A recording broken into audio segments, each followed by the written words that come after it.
Hello folks, this is your old pal Uncle Al. Got away from the church, having a break, taking the rest of the afternoon off. Somebody else is going to close the church office for me. Uncle Al is not feeling too well and it's not too hot.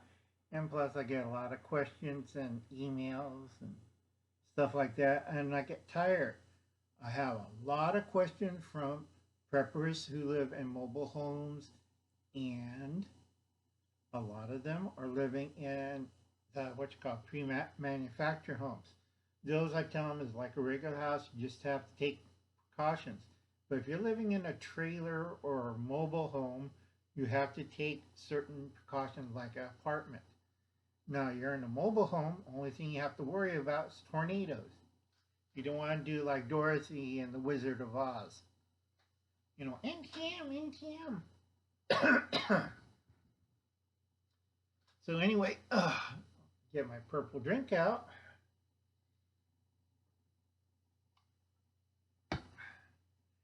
So down below in the descriptions, I wrote the apartment prepper test. Okay, a lot of you asked me questions, and I'm going to do it by a test. So first phrase is, do you have? All right.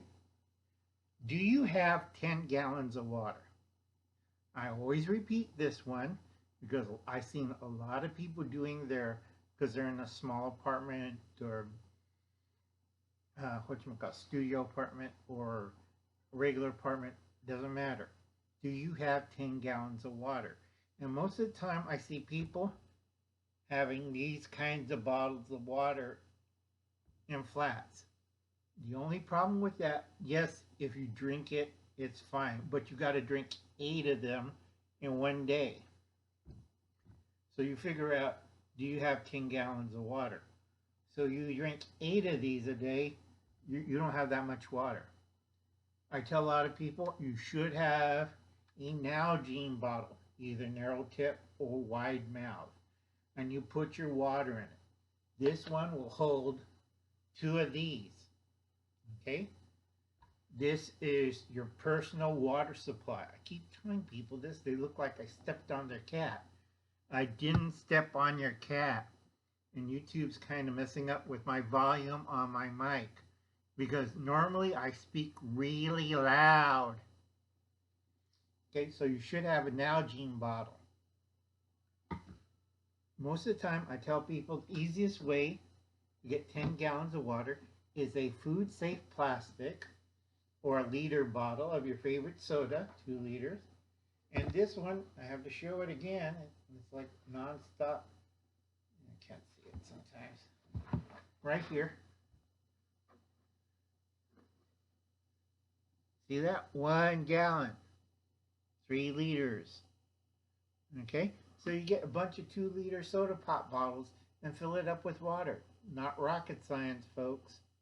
All right, I prefer these because Uncle Al's one of the secrets why he doesn't get sick is I drink 3 of these a month. Okay, I have other illnesses that's going to kill me, but that answers your question. Do you have 10 gallons of water? So if you have 10 of these don't take much space. You could stick them anywhere. 10 gallons. And it's a lot better than those little Sierra Spring jugs seen people buy. Okay. Number 2, do you have 30 days supply of food, either canned or dry, plus cooking gear? All right, because a lot of people, they buy snacks. This is something else we're going to do later after I finish the test. But a lot of people don't buy canned goods, and sometimes they don't read the labels on the canned goods. Now, you can buy roast beef hash. Hash is good because it has potatoes and meat. And this 1 can will feed 4 people if you know how to do it. But you have to have the cooking gear with it. This is why you need the water to either rehydrate or wash the dishes. Well, I'll just use paper plates. And I keep asking them, are you going to cook on the paper plates or are you going to eat out of the cans? It's like, it drives me nuts. Okay, and then you have the traditional beef stew. I have another can of canned beef that I added this, add more beef to it. It's simple stuff. Do you have 30 days of food? Okay, that's, you figure out 30 days, one meal a day. Okay, so it's one can of this, one vegetable, one fruit, water. All right, for 30 days. And plus, you have your cooking gear to do this. All right, the next one, number 3, question 3, everything's listed down below in the description. Number 3, a cooking source plus fuel. Do you have a cooking source? Most people point the microwave and the stove. But if you're living in an apartment that the city's been A-bombed, earthquake, flood, there's no gas, no power. So how are you going to cook your meals? You have to have an alternative cooking source. Okay? Like I showed before, another video 2 months or 3 months ago, I showed you one of my butane stoves.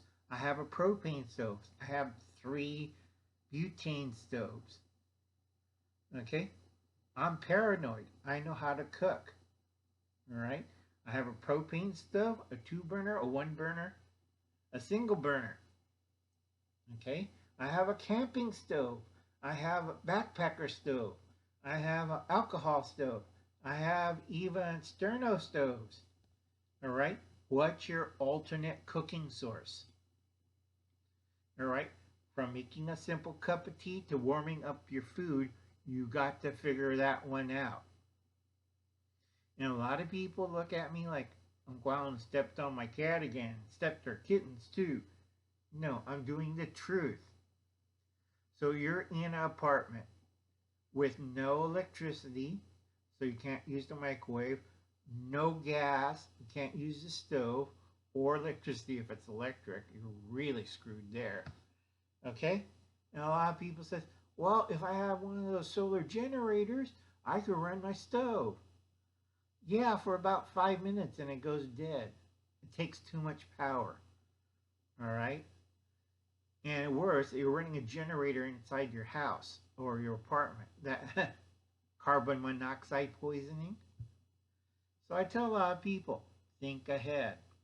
All right? Should be something easy, something you can put on the tabletop, and you can cook your meals and heat your water. Okay, number 4. Number 4, I keep pushing this always to people. And they always look at me like, well, does the apartment have central air and heating? So I just, if the power is out for the cooking stuff, like heat and gas, like electrical and gas, you're not getting any heat out of there. So you need some source of heating element to keep one room of your apartment warm or cool, whichever. All right. Some places I keep telling them, if you're on central air and the apartment's sealed and you can't open a door or anything to create a breeze, you cook in that apartment during the summer. All right. A lot of people don't understand this. I have to repeat what I have to say it. All right. But right now, what I'm worried about, because it's a rough summer, is the dark winter coming up. So you're going to have 4 to 5 months of cold, nasty winter. So you got to figure out what's a safe, okay, safe heating source for the apartment. Now you should have a carbon monoxide detector and a smoke detector. They have the little buddy heaters. Those are great for apartments. They're a lot safer. I'm old school, so I know how to use a kerosene heater. But I do warn people of storing and using kerosene heaters. Number 1 cause of fire in Japan, old people forget. And they do all sorts of weird things like, yeah, let's pile up some rubbish and furniture and put it next to the kerosene heater, and I'll put the tank of kerosene right next to it. And then you see the apartment goes into flames. All right? Some places they outlaw it. Older places in Japan, they still have it, but they always inspect it and they warn the person about it. All right? So if you're using a kerosene heater, know the ins and outs of it. It's a very good thing because I use it on the dairy. If it comes to emergency, I use it inside the house because I know what to do. And when you use a kerosene heater, you want to crack a window open. Okay? Because a lot of people don't understand how to use these things. They're too busy like pushing the dead switch on the wall. Like, why isn't it getting warmer in our apartment? No power, so it don't work. Okay? Let's see. Number 5. Do you have warm clothes or cool clothes for the summer? And do you have separate sleeping gear? That's 2 blankets, wool blanket, a pillow, and a sleeping bag. All right? Wintertime, I prefer a mummy bag. Summertime, I have a 40 degrees sleeping bag, very comfortable, and I have 2 woolen blankets, and I have a mat. Now, a lot of people, well, I got an air mattress, and I got these little teeny thin kind of backpackers back. No, Uncle Ron got a 2-inch thick foam mat. One in my trailer and one on my bed. And my nephews say, this is comfortable. Duh. Uncle Ron's old. Don't work harder, work smarter. Go see Modern Refugee. You don't have to work harder. You have to work smarter. Okay? So you got your sleeping gear. You have some kind of clothing to fit the climate and temperature. If you're in a tropical environment or hot like the South, you want mosquito netting. And people look at me like, why do we need sweet mosquito netting? Because I have a lot of people that don't understand it. It covers your sleeping area, so when you sleep, you don't get bitten by every kind of flying bug.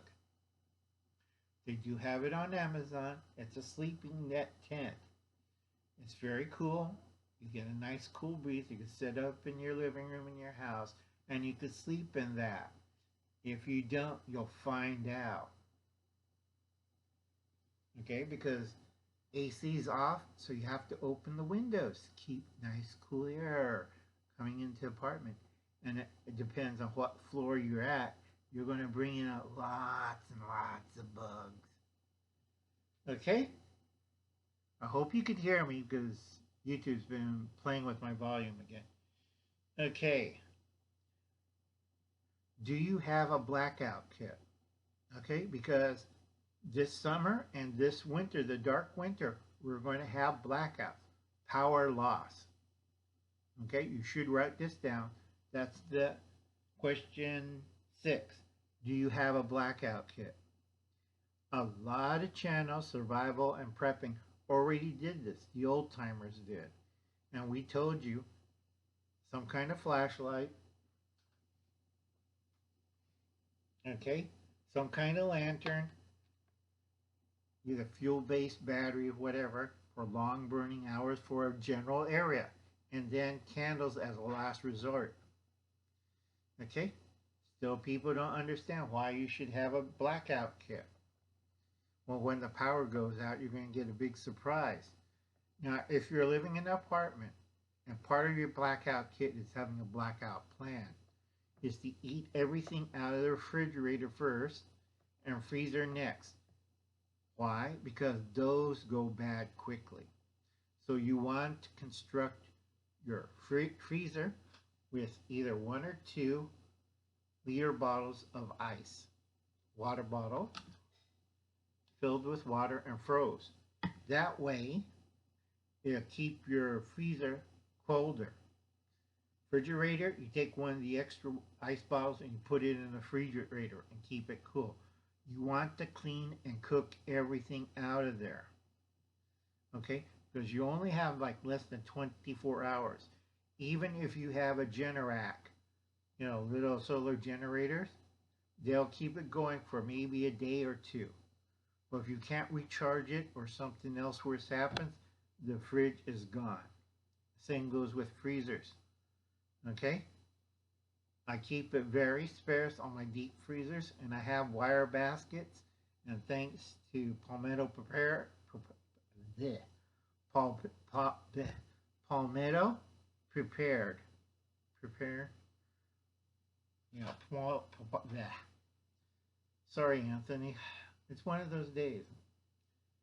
You want to have a, what I did was get a piece of not limestone, sandstone, and covered in plastic and put it in the base of my deep freeze. Coal will sink into the sandstone because Anthony did a video on that. And I learned I could keep whatever I need in my deep freezers 3 days longer than before. And plus the Generac, which I run, I live in an environment where it's very sunny. I have a growing season of 276 days. And it works out for me. So be sure you have a blackout kit. I did several videos on this. A lot of older channels did this. All you have to do is type in the search area, blackout kit. Okay, number 7. Do you have a portable toilet? This is what I have to warn people of. Depending on what floor you're at on the apartment building, depending how many floors you got, first 3 floors you want to evacuate. Reason why is gravity. And a lot of people look at me dumbfounded. Okay? All the waste, water, and sewage goes down things. And most places have a pump. So they pump into the central line of things. It's not gravity fed once they hit that main point. It's pump fed. So everything in a multi-story apartment, if you use the toilet, it's going to hit those first 3 floors. The first floor, second floor, and third floor. Okay? If the pumps fail, you don't have a toilet. You don't have, sink, drains, anything. And you have to be careful for 3 reasons. 1, backup gas. If the sewer lines ruptured and gas lines ruptured, there's a good possibility that gas seeps into those and comes up into those 3 floors. So they might be, like on the TV, on fire or covered in sewage or all both. Not a very good proposition. Or worse, if you're in a flooded area, all the fluids out of the sewers is going back up into the first 3 floors of the apartments from the sewer. Because the pumps only go one way, sewer goes the other way. They want to go back up to your house. Now, if you watched Cap Patton's Family Compound, we did a whole live stream a year ago on this. And you have to have, if you're in a mobile home, you can always shut it off and don't worry about it. But if you're in a trailer or in a trailer park, you have to be really careful because you don't want to have the exorcist coming out of your toilet, you know, that great big jab of water like Texas 2 years ago during the snowstorm. And people couldn't understand, why is sewage coming out of my toilet? I live on the 4th floor. Duh. So you want to have a portable toilet. Okay? And do not use the toilet. If you don't get water coming through, seal off the toilet. Shut it off. There's kits where you could cap it so you don't get the backlash. Same goes for the bathtub, shower, and sinks. You have to be very, very careful. You don't want to have like that one poor person in a basement thing during a disaster where 150 rats came out of the toilet. That was really fun. Okay? So you want a portable toilet kit. Second thing you want to have is either wash tub or wash basins. I have wash tubs and I have wash basins. I showed you in my previous videos before. Okay? It's fairly simple. You want some kind of wash basin to fit into the sink, and you want a wash tub so you have to wash yourself or you wash clothes or anything you need to do. Right there, everything's set. Doesn't take up too much room, and you put things into the wash tub or wash basin. I always warn people, instead of using a sink, use a wash basin to get into the habit. It saves water, and that way you have everything done then and there. Okay? So you got your portable toilet and your wash basin. You want to know how to use a portable toilet. Okay? And everybody should know how to use a wash basin. Unfortunately, number 7 is the toughest part of this test because people look at me and like, I don't know what he's talking about. Great. Okay, if you live on the first 3 floors and you got sewage and swamp gas and God knows what happens and your apartment's not unlivable or the earthquake crushes the first 3 floors and you have to leave. Make sure you have an evacuation bag, clothing, food for 3 days, and water, and a plan for another location. You cannot sit in the rubbles of your home.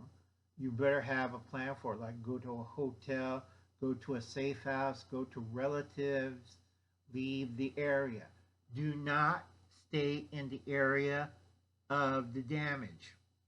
Okay? If it's on fire, leave. If it's underwater, leave. Do not stay there. Okay? And make sure you have plans. That's number 8. Number 9, I always catch people this off guard. They got everything. They have 4,000 guns. They have all this food. And then I look at their first aid. I ask them, do you have a first aid kit? And they show me something like, this is just ouchie boo-boo stuff. I mean, a real first aid kit. Now they kind of look at me and they're scratching their head. I got this on sale on Amazon. No, you want a real first aid kit. Okay? That's wounds, breathing, drowning, poisoning, you name it. You should have taken a first aid course and know how to use a first aid kit. Okay? Because a lot of things happen during SHTF and you might not make it to the hospital. Well, we could get to your hospital, but it'll take you 3 days. That means you'll be bleeding all over the place or something horrible. Like, I can't wait 3 days to give birth to my child. All right? Part of that is having a radio. This is important. And I'm really going to go after, if I ever get elected officials, that's the second thing I'm going to go after a lot of Democratic counties. They cut off funding for AM, FM, and National Weather Service. Okay? And it's like, God, who thought of this? And you know who thought of it? Captain Crazy and crew. Okay? So you want to have a weather radio, has a weather band on it. It has an alarm in case a tornado comes by. It's easy. You want to have a radio to have some communication. A lot of people show me phones. Okay, that's not a very good, the smartphones. Cell towers only have 2 days backup power. If they have emergency generator and staff to maintain it, maybe 5 days. But without those repeaters, your phone is dead. Okay? Same thing goes with computer lines. It's dead after 2 or 5 days. So understand that. All right? After first aid and radio is cash. Now, since we had the epidemic, everybody was screaming, we'll take cards only. Fine, have a credit card. But if the power's out and no gas and no power, I don't think your credit card's going to work. Okay? Adapt to the situation. Cash is always king, no matter what. The only problem we have is a lot of people fail at these tests. And I tell people, on cash, it should last you 30 days, 1 month. Okay? Some means of evacuation, like bus, plane, train, whatever. Some place to sleep, like a motel or hotel. Enough to get a new apartment. Okay? That's how much cash you're supposed to have. All right? Think about it. And those are the 10 questions for apartment prepper test. Okay, so all you preppers who live in an apartment, go down what I said on the test and check if you can do those. All right, and you have a nice day. We're going to go back next video. We're going to talk about foods, and we're going to see the same things I had here before, but it's really simple and also a little bit shorter. This one was a little bit longer because I have to get everybody ready for the dark winter. And it's going to be dark, folks.